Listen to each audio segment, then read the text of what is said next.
Jesus, U is die naam bo elke naam. Heilige Gees, dankie vir U teenwoordigheid hier vandag en dankie dat U die een is wat ons kom bekragtig om te loop waardig ons roeping. En ek bid, Heilige Gees, dat U vandag hierdie woord wat ek kom deel, dat U dit so verstaanbaar sal maak vir elkeen hier. Here, alles gaan oor U. Jesus Christus. Here, ons is hier om U te eer en om U naam groot te maak. En Heilige Gees, kom lei ons na 'n plek toe waar ons verstaan wat ons plek in die liggaam is, waar ons Jesus moet proklameer daar waar ons is, waar ons Jesus moet proklameer in die strate, by ons werksplek, dat ons aktief in hierdie liggaam die naam van Jesus kan proklameer. Kom aktiveer ons vandag, Heilige Gees. In Jesus naam. Amen.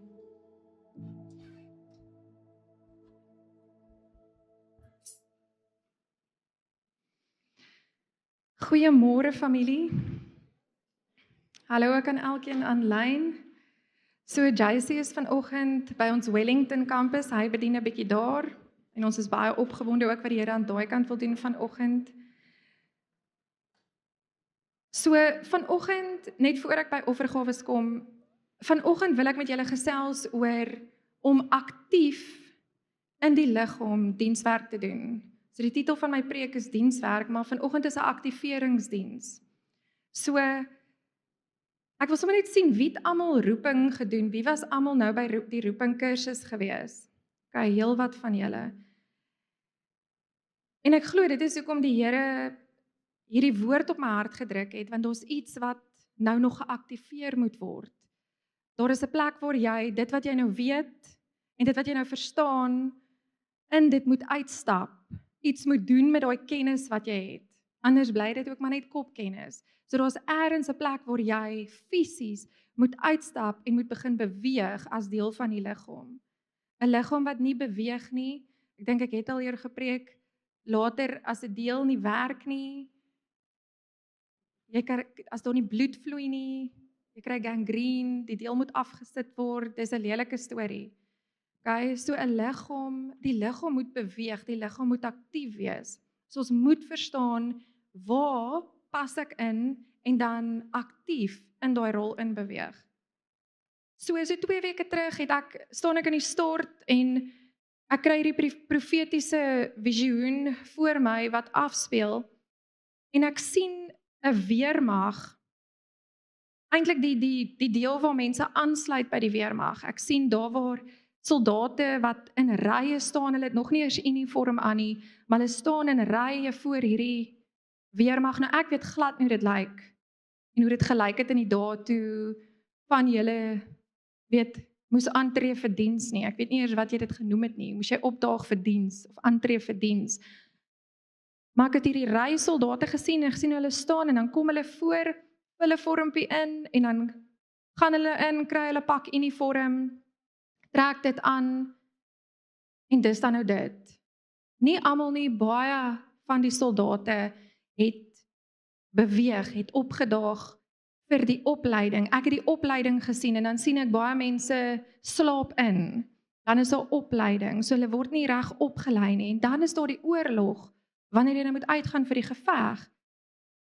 En dan is almal nodig om te gaan veg, maar dan die wat nie reg opgelei is nie, kry seer en hulle is fisies nie sterk genoeg om hierdie te doen nie en hulle verstaan nie wat hulle moet doen nie. Hulle weet nie eers hoe om die geweer te gebruik wat hulle moet skiet nie. Hulle weet nie, dis is onkunde. Jy weet jy's 'n deel van die weermag, maar jy weet nie hoe om die toerusting wat jy moet gebruik te gebruik nie.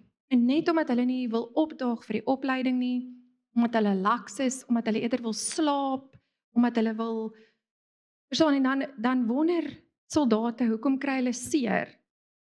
Want ek is nie reg opgerig nie, ek is nie reg opgelei nie, ek het nie 4 uur opgestaan toe die res van die soldate opgestaan het nie.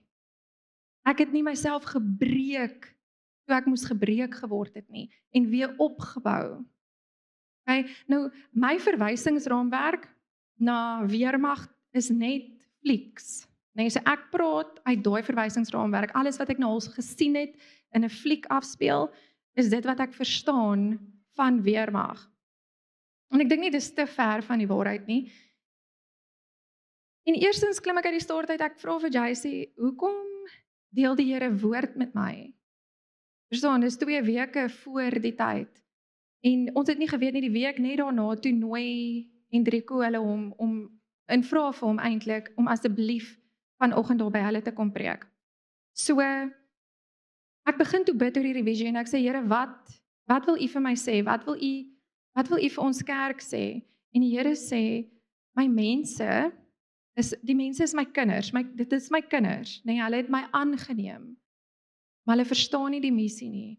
Hulle verstaan nie dat hulle moet opdaag vir oprigting nie, vir opleiding nie. Hulle verstaan dit nie. Hulle verstaan nie dat hulle moet opdaag vir die kursusse nie. Okay, daar's te veel gemak, daar is te veel eie ek nog betrokke by my weermag. So ek glo wat die Here vanoggend wil doen is, hy wil kom en hy wil vir jou kom wys deur sy Heilige Gees wat jou roeping is, as jy nog nie weet nie, maar 'n stapie verder vat, jou aktiveer om die eerste stap te vat. Kijk, ons gaan nie vandag jou hierso in 'n ketty sit in jou lounge en dan gaan jy val op die regte plek nie. Jy gaan 'n treetjie gee in die regte rigting vandag, en ek gaan die Heilige Gees vertrou om vandag in jou hart met jou te kom praat, oor wat jou gawe is, en wat jou roeping is, en in watter rigting, as jy nog nie in daai rigting is nie, die regte stap te vat. Goed, so hierso by Beweegkerk Kaap is ons baie passievol oor roeping. Ek dink ek en JC, meeste van ons gesprekke gaan oor roeping, en want ons werk met baie mense, so jy sien wat die Here op iemand se lewe geplaas het. Jy begin dit sien sodra jy 'n pad saam met hulle stap, kan jy begin, want omdat jy die gawes ken en jy alles ken, kan jy dit begin raak sien in elke persoon wat saam met jou op pad begin stap. Dit is baie passievol daaroor, want jy kan begin sien, hierdie persoon het 'n leraarsgawe op hulle lewe, of hulle, kyk hoe dien hulle, hierdie mense is gasvry, genade, kyk hoe floreer daai ou in sy werksplek, nee, of iemand wat so goed in sport is, jy begin sien wat die Here op mense se lewens geplaas het, en dan is ons werk, wat hier voor staan, as 'n leraar herder, om jou dan te kry, om te verstaan wat op jou lewe is, en dan daarin te begin loop. Dit is ons werk, ons is hier, om julle toe te rus, om in jou dienswerk te begin inbeweeg. So,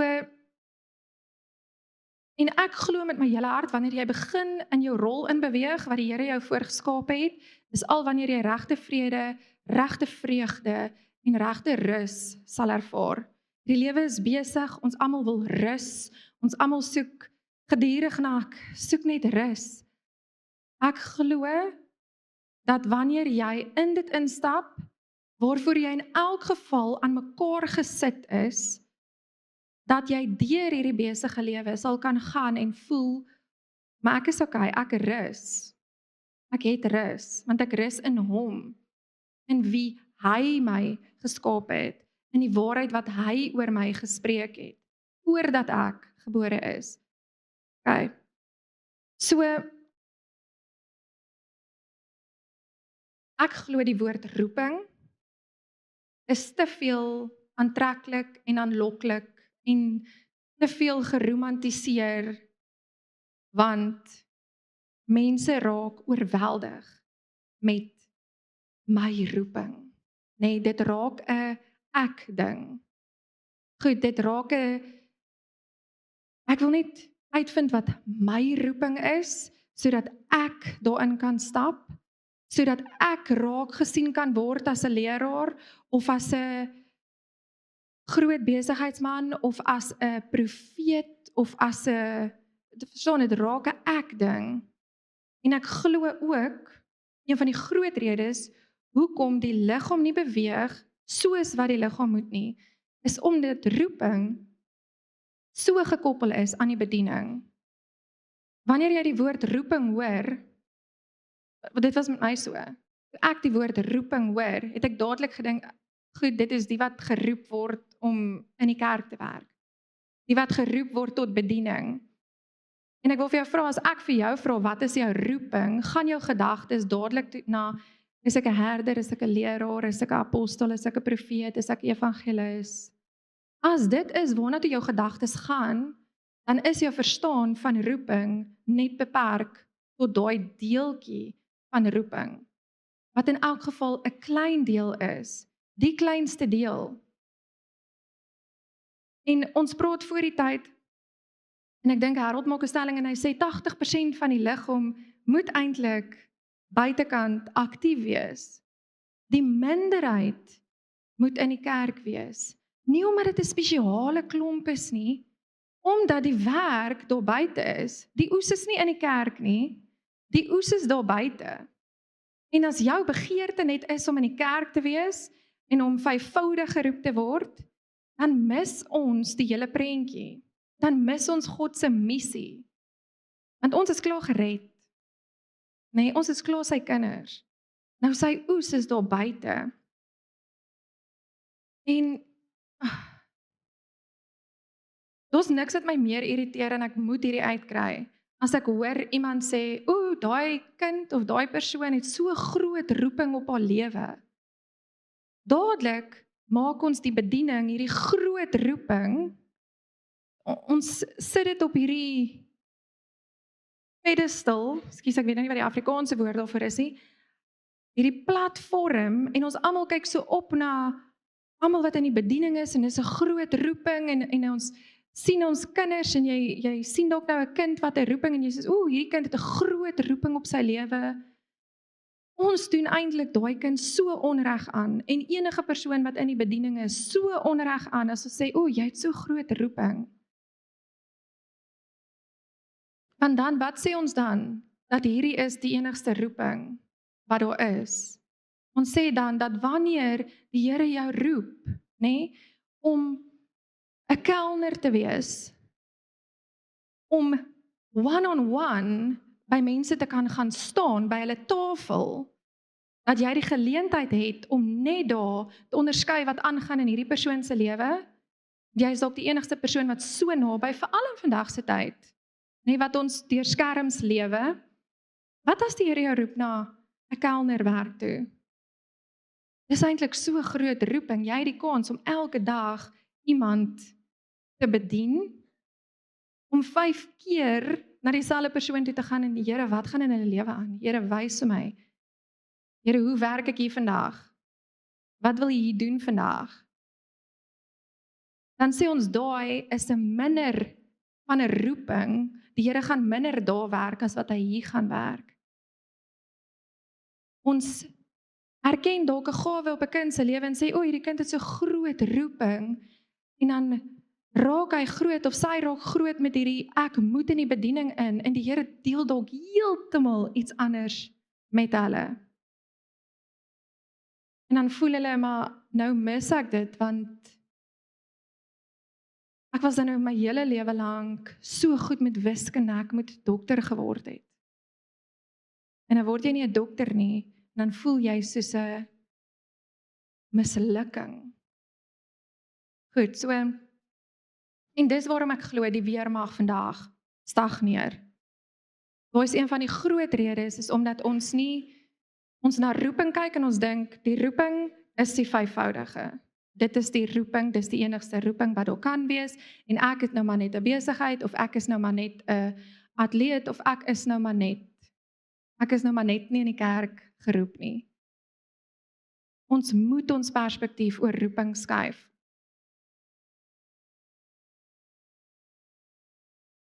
Nou, ek wil vir jou sê, saam met enige roeping, kom daar 'n koste. Jy moet eintlik nie vra wat is jou roeping. Ons moet eintlik nie vir mense vra, wat is jou roeping nie. Moet eintlik nie vir Annelie sê, "Hi, wat is jou roeping, Annelie?" Nee, Annelie, weet jy wat is die koste wat jy gaan moet betaal? Wat is die prys wat jy gaan moet betaal vir die res van jou lewe? Besef jy dit? Besef jy dat wanneer jy dan nou hierdie roeping het, dat daar groot koste saam met hierdie roeping ook kom?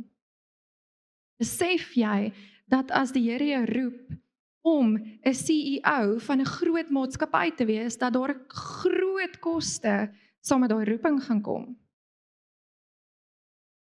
Geen CEO werk net 3 tot 4 ure 'n dag nie. Hy staan vroeg op, hy sien sy gesin min, maar as hy verstaan dat hierdie is waarvoor die Here my roep, ek staan 4 uur op om hom eers te soek, want hy het my hierdie gawes gegee, sodat ek hierin kan loop, sodat ek sy koninkryk kan bou, dan is dit 'n roeping. So as ek 'n atleet is, as ek geroep word tot 'n atleet, ek is dalk goed in sport, ek het dalk die talent gekry om vinnig te hardloop. Nou, jy daag nie net op by 'n atletiekbyeenkoms en jy het nooit geoefen nie. Of 'n swemmer, weet julle hoe intens oefen swemmers? 7 dae 'n week. En dan kom jy vir die gala of die kompetisie, jy daag daarop. Maar as jy nie verstaan en die vraag vra, Here, dankie, of eerstens sê, Here, dankie vir my talent van swem, of wat ook al hy op jou lewe gesit het. Wat doen ek vir u liggaam hierso? Wat moet ek hier doen? Hoe moet ek hier beweeg vir u liggaam? Hoe bou ek die koninkryk hier? Is jy net besig om in jou talent te beweeg? Gaan dit eintlik net oor jou? So ons roeping, eerstens, ons moet besef, roeping is nie net kerk nie. Dit is oral. Jy is geplaas op 'n spesifieke plek om die koninkryk te bou. Goed, so jy moet uitvind en by die Here hoor, Here, wat is op my lewe? Goed, en dan daarin beweeg in die plek waar jy klaar is.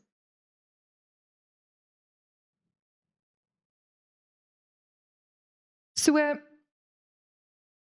ons roeping, dit wat die Here op ons lewe geplaas het, hy het nie net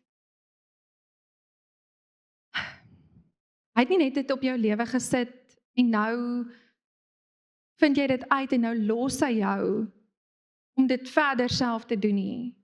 Daar is 'n genade en ons gaan nou na die genade kyk. Daar's 'n genade gekoppel aan ons elkeen se roeping. En ons moet verstaan wat genade is.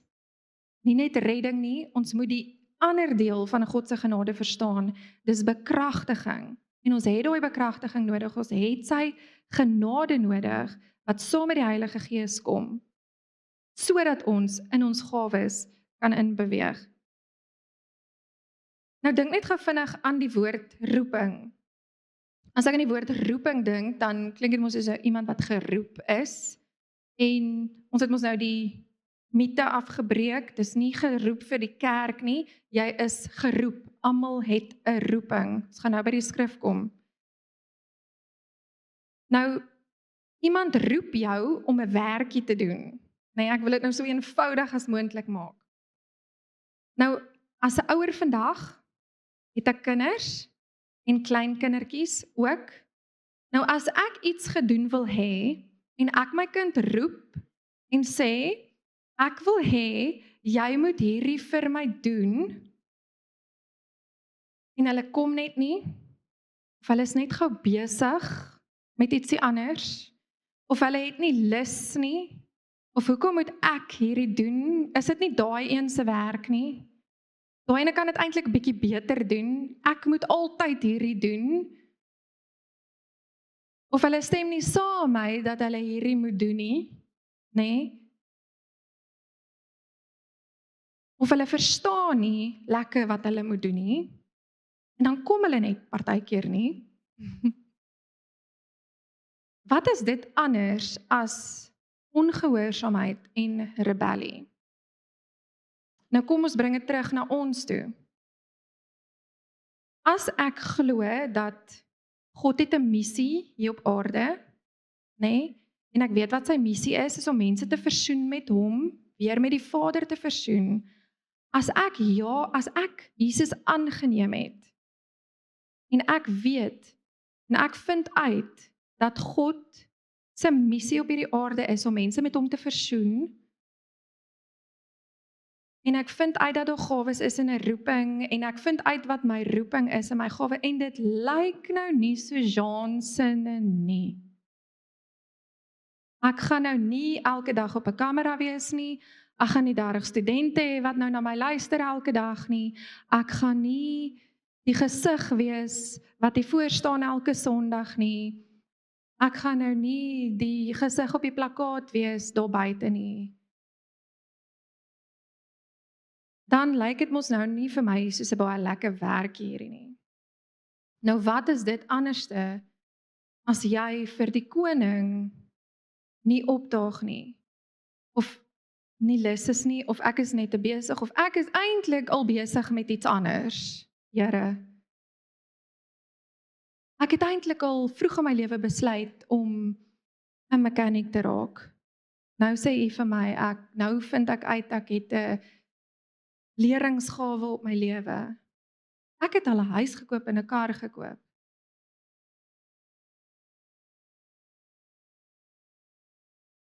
Hou daai in jou agterkop.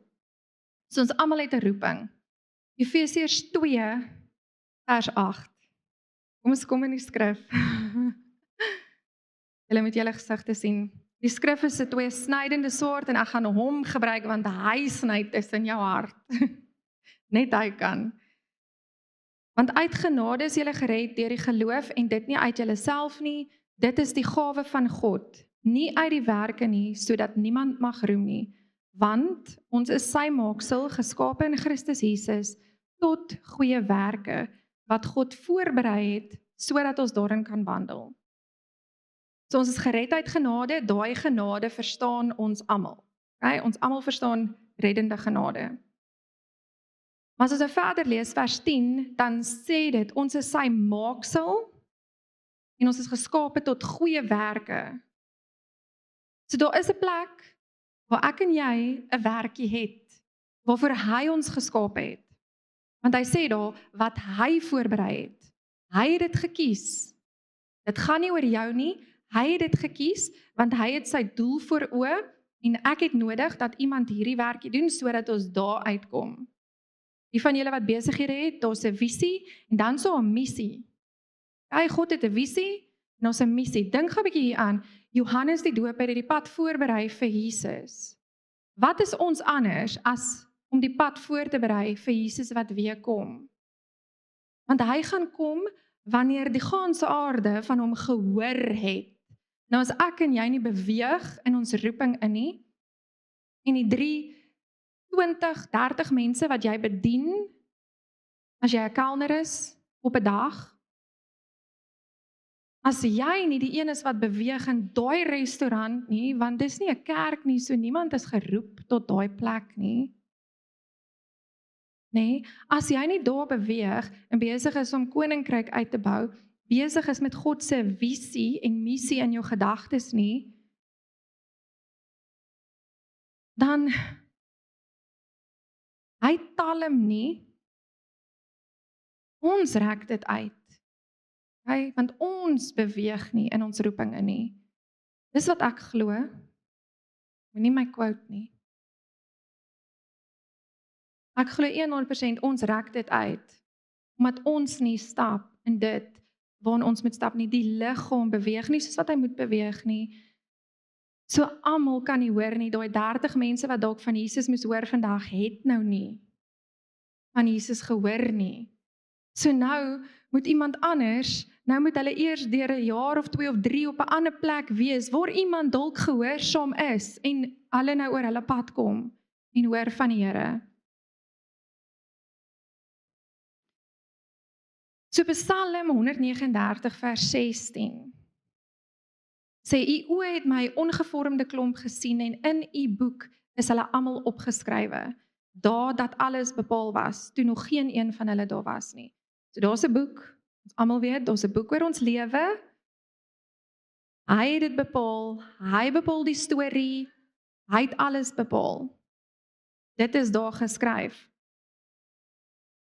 So ek glo, hierdie is wat gaan gebeur, ons gaan eendag oor ons koning staan, ons gaan nie veroordeel word vir dit wat ons verkeerd gedoen het nie, maar ek dink daar's 'n blueprint, en daai blueprint gaan uitgehaal word, want die boek is daar, die storie is daar, en Janine, hoe het jy by my storie ingeval?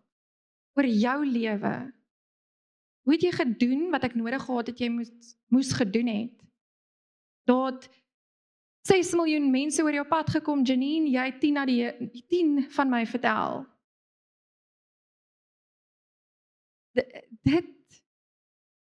Dit genoeg moet motivering wees vir jou. Heilige Gees, wys my wat is my blueprint, wys my wat het ek nodig, en waar, in watter rigting, laat ek net begin in 'n rigting beweeg. Laat ek net begin stap, laat ek net begin dien in 'n rigting, sodat ek terug of by 'n deeltjie van my blueprint kan uitkom. Nou baie van ons het eers op 'n laat ouderdom ons saak met die Here uitgesorteer, want meeste van ons het tradisioneel groot geword. So ergens in jou lewe het jy dalk al Jesus aangeneem op 'n lae ouderdom, maar jy het nie verstaan dat jy verhouding moet hê nie. Dit was my realiteit. Ek het hom aangeneem toe ek baie jonk was, maar ek het nie verhouding verstaan nie. Niemand het my ooit geleer dat daar iemand is soos die Heilige Gees nie, dat hy saam met my is, dat hy met my praat, dat hy my wil lei om die regte keuses te maak. So natuurlik het ek keuses gemaak uit my eie uit, nê? En ek het in situasies beland as gevolg van my keuses. En ek dink baie van julle kan saamstem dat dit is hoe jou lewe uitgedraai het. En nou kom jy en jy ruk jouself reg. Jy ruk jou lewe reg. Jy leer van Jesus en die Heilige Gees en dat daar roeping is en die waarheid en wat nou? Ek wil vir jou sê, wat nou? Is François hier vanoggend? Hy bedien. Nou François Malan het op die ouderdom van 60 het hy, wel ek weet nie wanneer hy 'n pad met die Here begin stap het nie, sy familie sal nou weet, maar hy het op die ouderdom van 60 sy roeping ontdek. En ouderdom, finansies, niks was vir hom meer belangrik as om in dit te begin inbeweeg wat die Here oor hom sê nie. En hy het by die Bybelkollege gaan aansluit. Nou, op die ouderdom van 60 wil jy nie Bybelkollege doen nie. Op die ouderdom van 40 wil ek nie tot 2, 3 in die oggende sit en swat nie. Maar Janine het nie die regte keuses gemaak toe sy moes nie. Nou moet ek 'n prys betaal in 'n stadium van my lewe wat ek eintlik al anders te moes gelyk het. Dieselfde met François. En hy het die prys betaal en weet julle wat, daar's nie 'n perk op wanneer jy in jou roeping kan in begin beweeg nie. As jy ooit dit sin so kan sit. Hy is by 'n ouerhuis vanoggend. Ek weet nie hoeveel julle weet nie, ons het hoeveel ouerhuise? 7 ouerhuise wat ons elke Sondag bedien. Daar's 'n hele span. Julle weet nie eers van hulle nie, wat elke Sondag na 'n ouerhuis toe gaan en die ou mense bedien wat nie kan kerk toe gaan nie. Nou François kon gesê het, plaks ek hierdie nou 40 jaar terug geweet het, Here. Ja, François, plaks jy 40 jaar terug geluister het, oop was vir my geken het. Verstaan, dis nooit die Here se skuld nie. Okay? Dit is nie, dis regtig, dis nooit die Here se skuld nie. En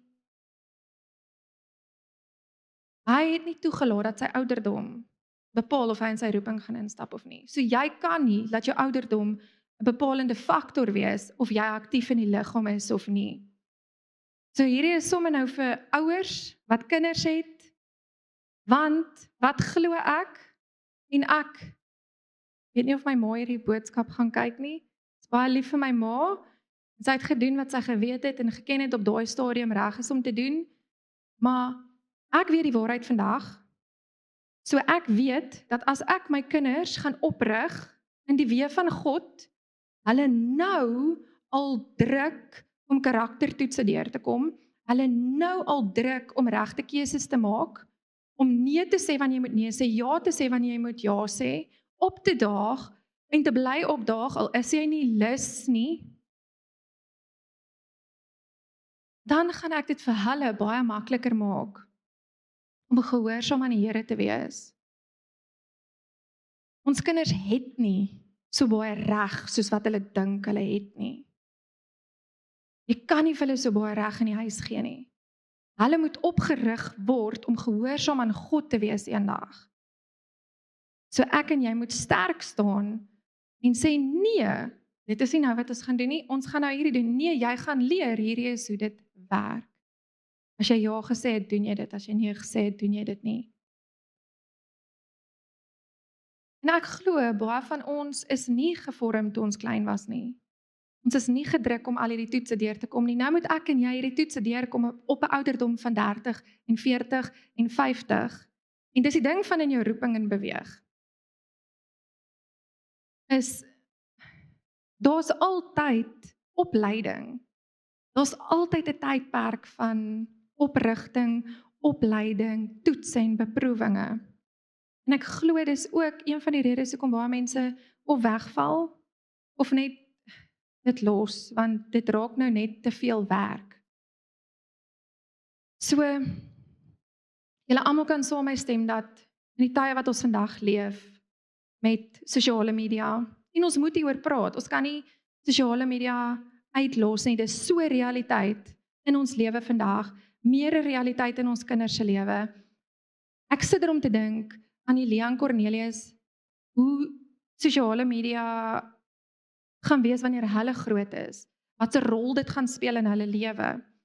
En so ons word die hele tyd gekonfronteer met almal se doen en late. Ek sien waarmee Jean besig is, waarmee Nita besig is, waarmee Adrie besig is, waarmee ek sien waarmee almal besig is. En nou sien ek myne lyk nie soos wat Haroldson lyk of Jolieson lyk, en kyk wat het die Here nou vir Cindy gedoen, en kyk hoe beweeg.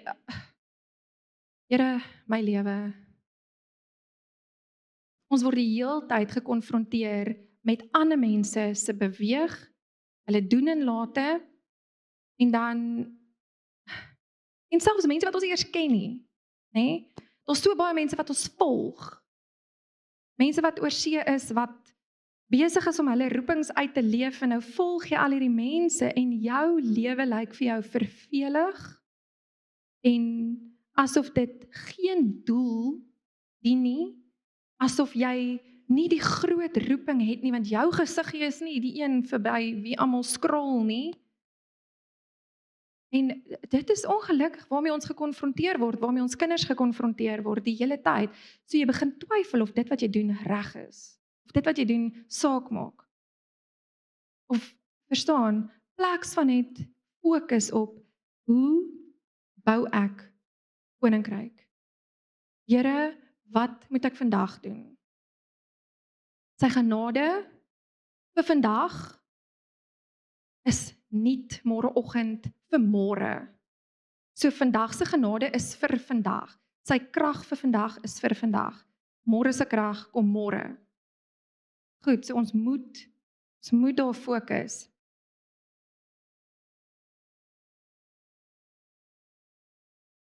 Probeer nou die tyd dophou. 2 Timoteus 1:9 sê, julle moet nou maar luister, want ek gaan nou vinnig gaan. Wat ons gered en geroep het met 'n heilige roeping. So ons roeping is heilig, né? Dis nie volgens wat jy gedoen het of hoe jy gelewe het of weer eens hy het dit gekies, hy het die storie geskryf, hy het dit bepaal, Hy bepaal waarvoor jy geroep is, die gawes wat op jou lewe rus. En dan sê dit maar volgens sy eie voorneme en genade wat ons van ewigheid af, nê? Van ewigheid af. So die gawes op ons lewens is ook baie spesifiek, nê, om God se doel te bereik. Niks anders nie. So hy het dit ook so bepaal dat jy nie jou gawe regtig kan gebruik sonder hom nie. Dis hoekom daar genade betrokke is. Jy kan 'n gawe hê van lering. Ek kan 'n gawe hê van lering, nê? Maar as ek nie die genade van Jesus op my het vandag nie, gaan hierdie net woorde wees wat ek na julle toe uitspoeg. Ek het sy genade nodig wat krag is sodat julle kan verstaan, sodat hy my gawe wat hy op my lewe gesit het kan aktiveer, sodat jy kan verstaan wat hy bedoel in sy woord. Want dis nie ek wat dit gaan nie oor my nie. En dan nie uit ons eie werke uit nie. So jy is nie geroep uit jou eie uit nie. Ek het vir Jacy gevra of ek hierdie voorbeeld kan gebruik, maar hy sê ook baie, as jy hom geken het as 'n kind op skool en weet hoe hy gesukkel het op skool, sal jy nie dink hy kon doen wat hy vandag hier staan en doen nie. Soos ek verstaan het hy gehakkel, hy kon nie lees nie, gediagnoseer met disleksie. So, waar word hy die meeste aangeval op 'n Sondagoggend? Op lees. Nee? Weet julle wat is die eerste ding wat hy vir my vra as hy afstap? Het ek gelees? Het ek ook gelees? My antwoord is altyd ja.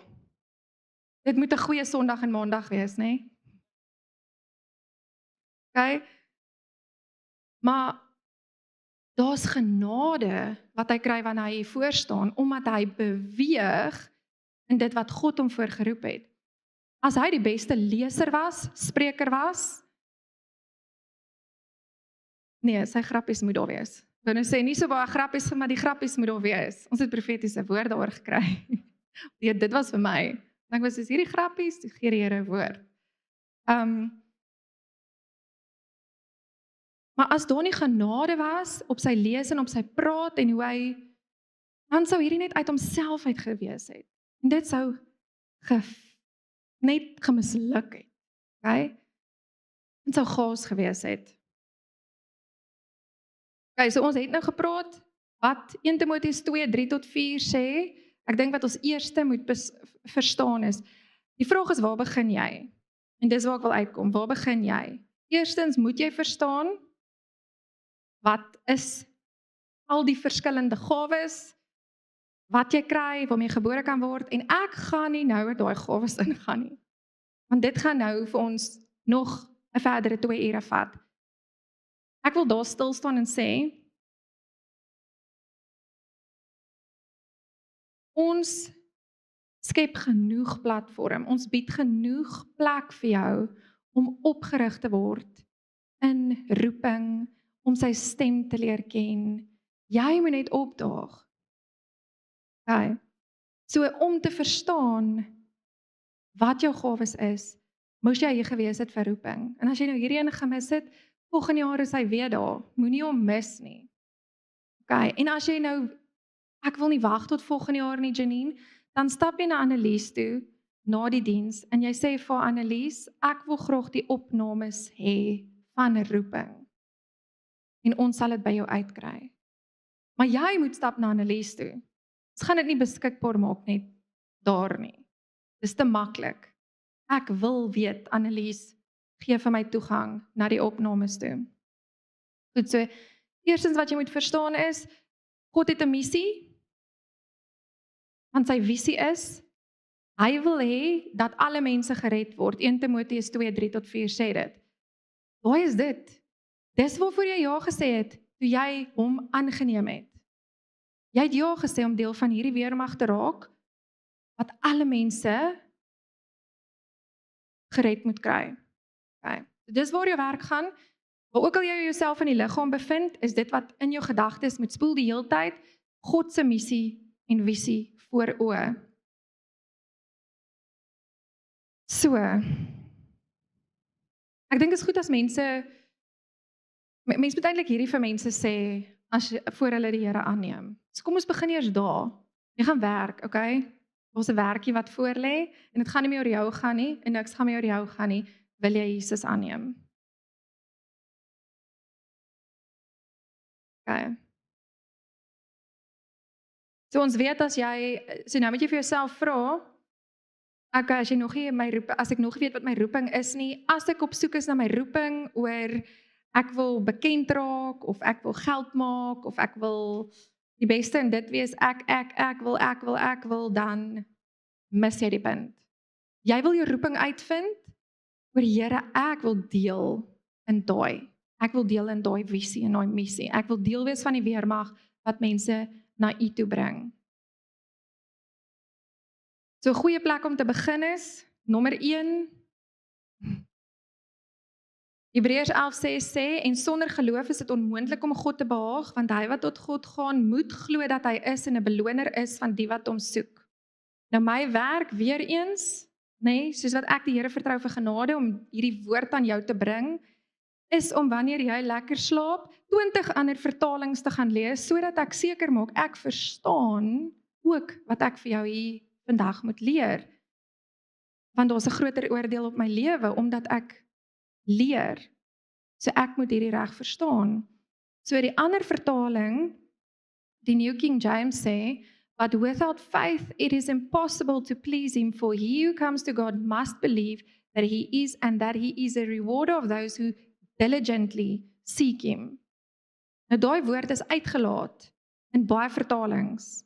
Okay?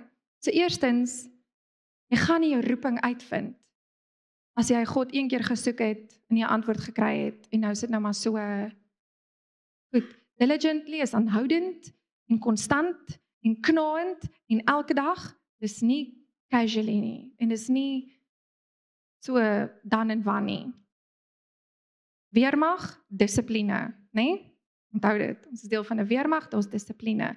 Dan gaan jy by dit uitkom wat die Here vir jou het. Dan tweedens, wanneer jy nou begin sien waar jy moet beweeg, gaan die Here kom sny. Jy moet maar weet, jy gaan minder TV kyk, jy gaan minder snaakse musiek luister, jy gaan minder snaakse flieks kyk, jy gaan minder snaakse mense in jou lewe hê. En 3 goed wat die Here by jou gaan kom vat. Kyk gou na Lukas 9.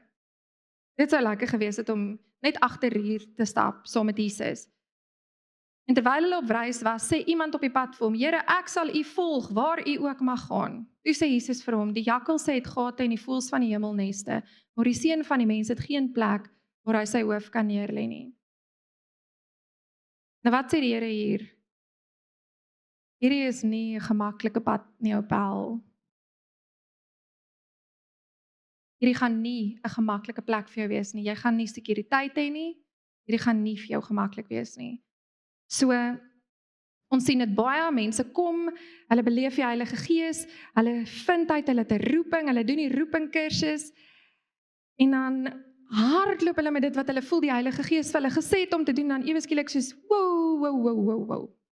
Nee, Dinsdag, hierdie meng nou in met my Dinsdag ding, wat ek nou al vir jare doen, en eintlik op 'n Saterdag het ek hierdie braai saam my familie, wat ons nou al vir die afgelope 30 jaar doen, en hierdie roeping meng nou net te veel in met the way things were going, né? So, ons sien dit so baie, mense kom, raak so passievol, vind uit wat die Here oor hulle droom, en dan raak dit aan hulle gemak. Of dit raak aan hulle sekuriteit. Ek moet nou ietsie laat gaan wat ek nog altyd gehad het, wat my gemaklik en veilig laat voel het. Julle ken daai skrif van soek eers die koninkryk van God, né? Alles anders volg na dit, as jy hom soek. Dan sê hy net na dit, en hy sê aan 'n ander een, volg my, maar hy antwoord, Here, laat my toe om eers my vader te gaan begrawe. En Jesus sê vir hom, laat die dooies hulle eie dooies begrawe. Nou hierdie kan vir jou klink asof die Here baie hard is, want gee hy nou nie om oor iemand wat naby my was, wat dood gegaan het nie, my pa wat dood gegaan het nie. Nou, weer eens, jy moet verstaan in konteks wat die Here daar gesê het. In die Joodse kultuur, as die eersgeborene sy pa gaan begrawe het, het hy dubbel sy erfporsie gekry. So wat is in hierdie ou se kop? As ek nou saam met Jesus gaan, mis ek uit op daai geld. Dan skiet ek 'n bietjie tekort, want dis eintlik my deel. Ek is die eersgeborene, ek moet my pa gaan begrawe. Dan kry ek dubbel my erfporsie. So nou kom mense, hoor wat Jesus sê, ek moet hom volg. Moet ek nou van hierdie laat gaan, hierdie geld laat gaan, jy weet soos, nee, julle ken die storie van die ryk jong man. Jesus sê vir hom, verkoop alles, hy soos, wat? Okay. Dink nie hy het so gereageer nie, maar in my kop het hy. Dan sê hy, 'n ander een het ook gesê, Here, ek sal U volg, maar laat my eers toe om afskeid te neem van die wat in my huis is. Vir ons ouers is daai 'n moeilike een. Nee? Die Here sê iets, maar ja, ek kan nie nou nie, ek het kinders. En ek het soos die Here roep jou ergens heen, maar jy het nou klaar ja gesê om saam met jou vriende ergens heen te gaan en die Here sê ek wil jy moet eintlik op die uitreik gaan, maar Here, laat my eers toe om net hierdie ding, laat my eers, nee? Die vorige een was ook laat my eers, laat ek eers hierdie gaan doen. Hoeveel keer sê ons vir die Here, ek kom nou. Wag net eers. Laat ek net eers hierdie ding doen. Laat ek net eers hierdie klaarmaak wat ek wou gedoen het, Here. Ons kan nie deel van 'n weermag wees as ons eers wil nie. En wat sien ons dan in Lukas 10? Wat het die Here toe gedoen? Ek wil vir jou sê, hy is nie 'n aannemer van 'n persoon nie. Hy het 70 ander aangestel. Hy het 'n doel, hy het 'n visie, hy het 'n missie. As jy nee sê, gaan sy ja sê dalk. Gaan nie oor jou nie. Maar dit gaan vir jou so lekker wees om in dit in te stap wat hy jou voor geroep het. Jy gaan vrede ervaar, vreugde, rus.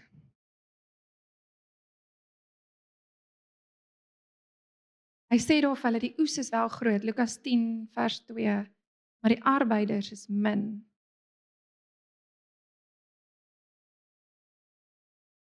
So Jesus het begin met 'n groot groep, en dit is altyd so.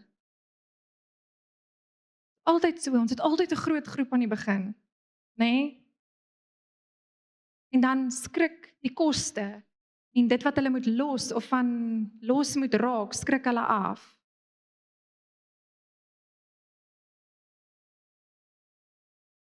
Okay. Ek gaan daar stop, want ek sien, ons tyd raak min. Ek wil net hierdie sê, en ek wil hamer hier op. Jou trots oor jou gemak en jou sekuriteit en jou geld en jou ek wil eers kan rarig jou keer om in die volheid van dit, daai lewe in vol, hierdie is wat dit is. Jy gaan dit op geen ander manier kry as om in dit in te beweeg wat hy vir jou het nie, en wat hy in elk geval op jou lewe gesit het nie. So eerstens die mindset oor roeping moet verander. Hierdie is nie die roeping nie. Die roeping is die plek waar jy moet wees. Wat as almal net geroep was tot die bediening, dan het ons nie dokters gehad nie, ons het nie spesialiste gehad nie, ons het nie plammers gehad nie, dan moes jy dit self doen. Sê net. Dis vir my baie lekker om iemand te bel as daai pyp gebars het. Not going there. Nee? Ons het onderwysers nodig. Ons het ek moet nou die alles vir jou opnoem. Ons het elke liewe deeltjie in die liggaam het ons nodig. En daar waar jy mense terugbring na die Vader hart toe, terugbring na hom toe, is jy besig met die groot roeping. Is jy besig met God se groot roeping. So ons moet jou daar uitkry. So wat ons vandag gaan doen is, ek moet net hierdie vir julle lees. 1 Petrus 4:10 sê, na mate elkeen 'n genadegawe ontvang het, moet julle mekaar daarmee dien. Okay? Ons moet mekaar dien met ons genadegawe. Dis waar dit begin. As ek vir jou sê waar ek begin het in die kerk, dit het nie so gelyk nie. Vir 7 jaar het dit nie so gelyk nie. Het ek geleer en moes ek groei en moes ek opdaag, al was ek nie lus nie. Ek moet net hierdie getuienis deel, want toe die Here my roep, en nou, as jy my nou, ek is 'n baie ernstige mens, nee, al van kinds af. My ma moes gereeld vir my sê, smile net 'n bietjie, want almal dink jy's kwaai die hele tyd, nê? Maar dis net hoe ek nie, dit was nie kwaai nie, dis net hoe dit gelyk het. Maar ek het gehou van lees. Dit was nog altyd wie ek was, en dan kom ons by mense, kinders het nie van my gehou nie. Hulle glad nie. Hulle het my vermy, nê? En ek het dit verkies. Want ek wil in elk geval nie met jou speel nie. Okay? Want ek wil lees en ek wil nie met kinders speel nie. So ek en my jongste sussie het nie eers 'n verhouding gehad ons hele lewe lank nie, want sy was 5 jaar jonger as ek en ek doen nie kinders nie. Okay? Toe kom ek in die kerk, ek hoor van roeping. Die Here sê kinders, ek soos, ja, hierdie gaan nie werk nie. Hulle hou nie van my nie. En ek onthou ek het vorentoe gegaan en gesê, hier is wat ek beleef. En ek kan nie onthou wie het saam my gebid nie, maar die persoon het vir my gevra, wat sien jy? Groot kinders, klein kinders, wit kinders, swart kinders, al die vrae gevra, nê? Nou, ek weet nou, want ek vra nou dieselfde vrae, want in my kop is dit soos uitreik, kinderkerk, verstaan? As jy swart kindertjies sien, dan, ja, gaan op uitreik, verstaan? En persoon sê vir my, gaan na die kinderkerk toe. Ek dog, Here, wat doen u? Die arme kinders. Nou woon ek opleiding by die kerk, en hulle sê, jy moet aantrek soos 'n nar, want hierdie kinders kom 1 keer 'n week kerk toe, en al moet jy op en af op die verhoog spring, hulle moet leer van Jesus, en ek is soos, hierdie gaan nie gebeur nie. Ek dra nie 'n pink pruik nie, want hulle het so pink pruik daar uitgehaal, en ek is soos, hierdie gaan nie werk nie. Ek gaan nie in 'n pink pruik opdaag nie. Ek gaan nie op en af spring nie. As ek kom, gaan ek vir jou die harde waarheid vir jou sê en vir jou sê, nê? Want dis hoe Jesus my gebruik, dis hoe ek is. En maar ek het opgedaag vir diens, gegroei in dit. En eendag sê die Here vir my, hierdie is wat die nuwe generasie nodig het. Hulle het nie 'n op en af en pink hare spring nodig nie, hulle het harde waarheid nodig. En dis ek sê, dis okay. So hierdie werk. En ek het vir 7 jaar gedien in die kinderkerk. Niemand het my geken nie. Niemand het geweet ek bestaan nie. Wie van julle weet wie is julle kinderkerkhoof? Wie is ons kinderkerkhoof? Carla, nie tel nie. Okay? 2, 3 hande. Die res van julle weet nie wie die ou is wat die kinderkerk hier agter lê nie. Julle weet nie wie vanaand, wel, meeste van julle weet, maar wie kinders hier het, weet, maar die res van julle weet nie wie vanaand na 40 kinders hier binne by hulle harte uitkom, die stikkende goed wat ons hoor. Niemand weet nie, want dis nie, maar as iemand wat besig is om in hulle roeping te stap, wat besig is om op te groei in dit wat die Here wil doen in sy koninkryk. En dis wat ons jou moet uitkry. So hoe gaan dit werk vanoggend? Ons gaan 4 hier so staan, en ek wil vra dat julle deurkom, want Paulus sê,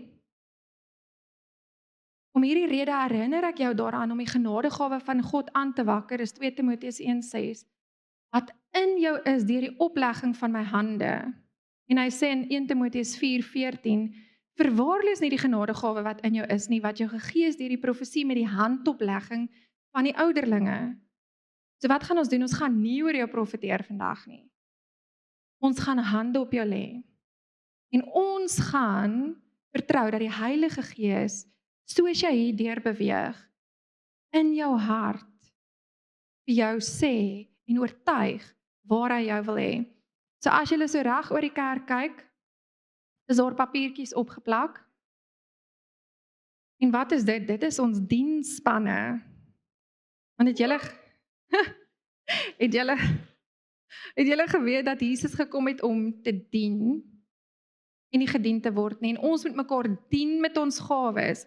So 'n goeie plek om te begin, beweeg in jou roeping, as jy nog nie rigting het nie, begin dien.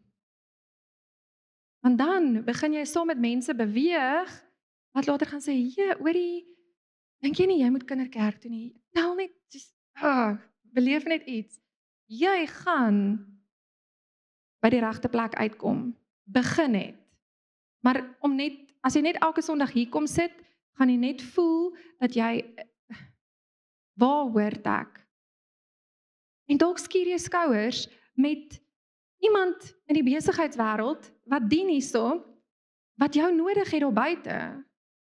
Onthou die roeping is daar buite, die werk is daar buite, maar hier gaan ons jou oprig, hier gaan ons jou gawes aktiveer, deur te dien.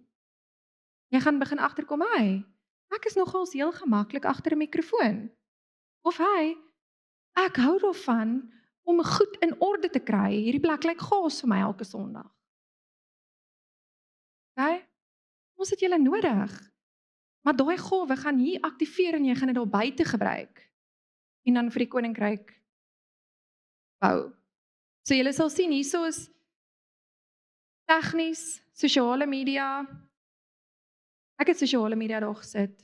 Dit word maar deur die kerk gedoen, maar in vandag se tyd is daai 'n gawe en 'n passie. En as jy 'n passie het daarvoor, soek ons jou, né? Webtuiste, daai kant, aanbidding. Nou ek oor aanbidding moet ek iets sê. As jy nog altyd wou sing, of jy hou van sing, is dit nie waarna toe jy nou gaan nie. Jammer. Jy het talente ook gekry, saam met jou gawes het jy talente gekry. As jy talentvol is, met 'n instrument, dit is nie noodwendig net vir jou nie. Jy is daar om die koninkryk te bou. Gaan staan by die aanbiddingsspan as jy 'n talent het vir musiek. As jy 'n instrument kan speel, sodat die Here daai kan begin werk, sodat hy dit kan bevorder, en wie weet, dalk het hy dit daar buite nodig. En hierdie is gratis opleiding. Dan is daar parkering. Asseblief, as jy voel jy's 'n voorloper en niemand gaan oor jou ry nie, dan gaan jy soontoe. Niemand sal oor jou ry nie. Regtig ons voorlopers by die parkeerspan nodig. Ek weet nie wat daar heel agter is nie, julle moet vir my sê, koffie. Koffiespan, as jy hou van dien en glimlag en geselsies aanknoop met mense, gasvry is, en jy hou van koffiespan. Lyk en ryk, dit is die span wat seker maak, dat wanneer jy inkom, lyk dit en ruik dit lekker. Lyk dit mooi en ruik dit lekker, né? Dis jou, as jy 'n diengawe op jou lewe het, dan wil jy daar dien. Ons het ons fotospan, as jy 'n gawe het om mooi foto's te neem, gaan jy soontoe. Dan is ons ook die vyfvoudige gawes hier, nou, vyfvoudige bediening. Ek wil vinnig iets sê daaroor. Die Here stel die vyfvoudige bediening, ek wou dit eers uitlos. Toe voel ek die Heilige Gees sê, nee, dit moet daar wees. Want daar is van my mense wat ek al geroep het, wat nie opdaag nie. En dit is ook 'n belangrike werk, want die vyfvoudige is weer daar om die heiliges toe te rus. So jy is dalk nodig in Timbuktu, waar daar nie 'n kerk is nie, 'n beweegkerk nie. Daar's nog nie 'n beweegkerk nie. Ons jy moet kom, laat jy opgerig word en gestuur kan word. Nou die ding met vyfvoudig is, jy sou al Of as kind sou iemand oor jou geprofeteer het, jy's vyfvoudig geroep. Dit sou iemand gewees het wat klaar in die vyfvoudige in 'n amp staan as 'n leraar of 'n herder of in dit in beweeg. Of jy sou al drome gekry het daaroor. Die Here sou self met jou daar gepraat het. Ek wil so ver gaan om te sê dat iemand wat nie, en ek sê hier nou baie versigtig, as iemand random na jou toe gekom het wat nie self nie 'n herder of 'n leraar of 'n in die vyfvoudige stap en vir jou sê, maar ek dink jy's vyfvoudig geroep, sal ek wag op die Here vir dit. Ek sal wag dat hy my roep. Want so met elke roeping is daar 'n koste, en as jy in iets gaan instap wat iemand anders vir jou gesê het om te doen, dieselfde as jy dokter gaan word omdat jou pa gesê het jy moet 'n dokter word want jy is goed in wiskunde, dit gaan jou knak, dit gaan jou alles kos, want dis nie waarvoor jy gemaak is nie, dis nie waarvoor jy geroep is nie. Ja, en dieselfde met die vyfvoudige, dieselfde met enige roeping. As jy 'n mechanic wil wees, maar jou pa wil hê jy moet 'n ingenieur wees, en dit klink beter, nee, dan jy gaan ongelukkig wees, want dit is nie waar die Here jou wil hê nie. Okay. So, julle kan nou saam met my staan. Ek gaan nou net vir die aanlyn kykers sê ons groet julle tot vanaand toe, want ons gaan nou in bediening in, en dit gaan nou 'n tydjie vat. So sien julle weer vanaand, Jace is weer vanaand hierso, en ek weet hy bring weer kragtige woord, aktiveringswoord, net soos vanoggend. So jy wil dit nie mis nie, jy wil opdaag, jy wil soveel as moontlik kom leer hoe om in dit te loop wat die Here jou voorroep. So sien julle dan vanaand.